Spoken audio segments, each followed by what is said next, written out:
Good afternoon, LTV viewers. Today is Friday, August 8th, and I'm Dara Berger. I'll be your guest anchor for today's show. This is your community and your news. A developing story this week out of Montauk. Multiple law enforcement agencies are investigating the death of a woman found on board a boat docked at a Montauk yacht club. The investigation began just after midnight on Tuesday when 33-year-old Martha Nolan O'Slatera was discovered dead on a boat named Ripple. When Suffolk County Police announced its homicide detectives were on the case, rumors began circulating that she had been murdered. However, the medical examiner performed an autopsy, and police later announced that it, quote, did not show evidence of violence. Martha Nolan, as she was known in the business world, was a fashion industry entrepreneur who had pop-up shops for her brands at places such as Gurney's and the Montauk Beach House. The investigation is ongoing. And now some welcome news this week for East End residents who have health insurance through United Healthcare in Oxford. These insurers have officially reached a new 3-year agreement with the Stony Brook Medicine network of doctors and hospitals. This contract means, quote, there will be no interruption in the coverage for any of our United Oxford patients, Stony Brook officials said in a statement to East End News. The original agreement expired at the end of May. However, a temporary extension was put in place while the two sides worked out a new deal. United Healthcare formally sent a letter to its policyholders on July 29th to notify them that Stony Brook remains within their coverage network. One local farm here in East Hampton is unique, not only with its not-for-profit status, but also that it exclusively grows food in order to give it away and to feed others in the community. You may have seen this farm stand on Long Lane in East Hampton and wondered what its significance is in the community. The mission of Share the Harvest is to support our community by donating fresh, organically grown produce to the people in need. So right now we donate over 80% of our produce. Last year that equated to about 50,000 pounds to our local food pantries, and we support over 10 different local organizations. The other 20% gets sold at the farm stand Thursday through Sunday, and the proceeds go towards helping the farm grow more food to give away. Share the Harvest Farm is not to be confused with Eco Farm. They are two separate things.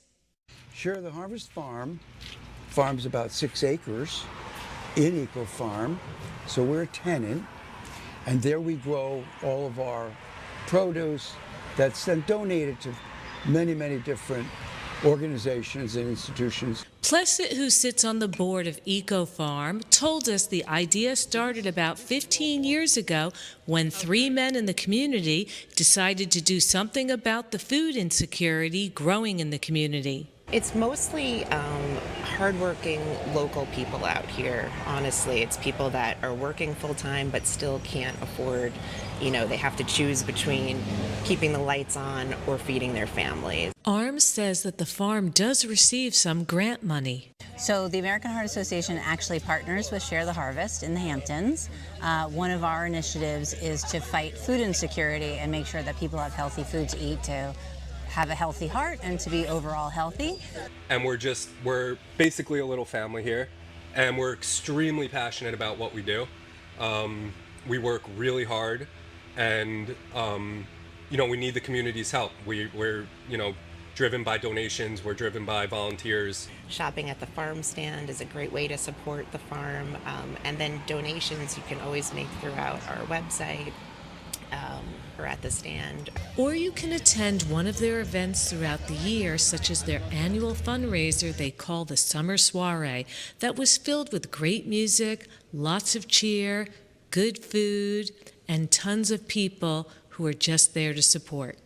Share the Harvest. Truly what their organization is known for. Dara Berger reporting from East Hampton for LTV East End News.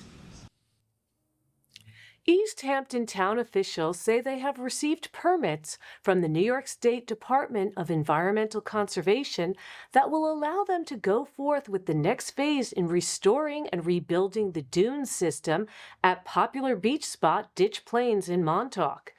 In this next phase, they will be placing 20,000 cubic yards of upland-sourced beach-compatible sand on top of the 2,220 linear feet of the shoreline. Town Supervisor Kathy Burke-Gonzalez had this to say about the beach restoration. Ditch Plains has always been an important part of life in Montauk. It is a place where generations have come to surf, swim, and spend time together. This work is part of how we show up for Montauk. We are protecting its shoreline, supporting its economy, and caring for the neighborhoods and natural beauty that make it such a special place. According to the Deputy Supervisor, Kate Rogers, this next phase of the project is about restoring the dunes in order to preserve both homes and infrastructure in the case of stronger storms and coastal erosion over time. More Montauk news and another reason to celebrate. The opening of the Montauk Community Playhouse, Cultural and Aquatic Centers is almost upon us. There will be a ceremonial ribbon-cutting ceremony on Friday, August 15th from 2 to 4 p.m. at the facility located at 240 Edgemere Street. A plan that has been in the works for nearly 2 decades. The Montauk Playhouse building is an example of a true public-private partnership. It was built using grant money from New York State and East Hampton Town, as well as millions of dollars in contributions from private donors to the Playhouse Foundation. All told, it cost more than $16 million to build. The August 15th ribbon cutting will offer people a chance to see what's inside, including a 4-lane lap pool, a therapy pool, and other spaces for adults and children to use. But the work is not done yet. The Foundation's fundraising campaign is continuing to accept donations to outfit the Cultural Center with equipment such as lights, sound, a screen, and other theatrical stage components. The website to RSVP is montaukplayhouse.org. When children at Southampton Elementary School return to their classrooms in September, there will be a brand new face to greet them at the door. The school district has appointed a new elementary school principal, Melissa Donosky. She was previously the assistant principal of the Middle Country School District's New Lane Elementary. She holds a bachelor's degree in education from SUNY Oneonta and a master's degree in literacy education from Long Island University.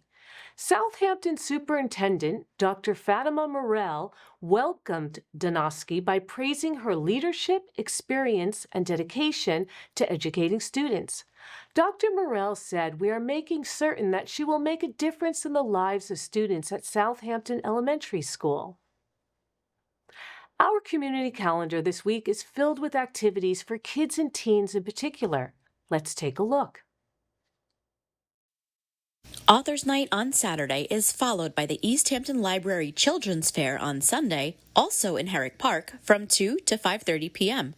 30 authors who specialize in books for children will be on hand to meet readers and sign copies of their latest works. The event is free to attend. See Me and Guild Hall are teaming up to present Kid Fest on Wednesday, August 13th, starting at 3:30 p.m. at Guild Hall. The featured musical act is 123 Andres.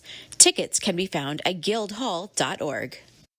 On Thursday, August 14th, the environmental educator Tony Valderrama will lead a session on making Native American-style pinch pots with clay at the church in Sag Harbor. Blending culture, art, history, music, and wildlife, Valderrama taps into his own indigenous heritage.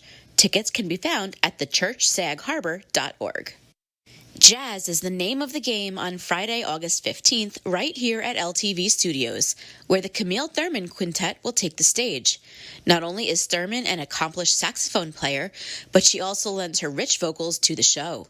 The show starts at 7:30 p.m. and tickets are online at ltveh.org. Two troublemakers are the stars of Bay Street Theater's current show.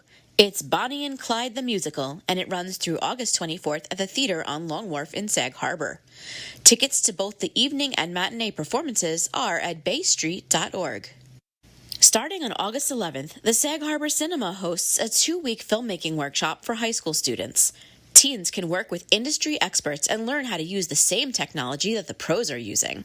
More information is online at sagharborcinema.org. Thank you for watching LTV East End News, delivering the news you need through the power of public access television. I'm Dara Berger. We hope you'll tune in again next week.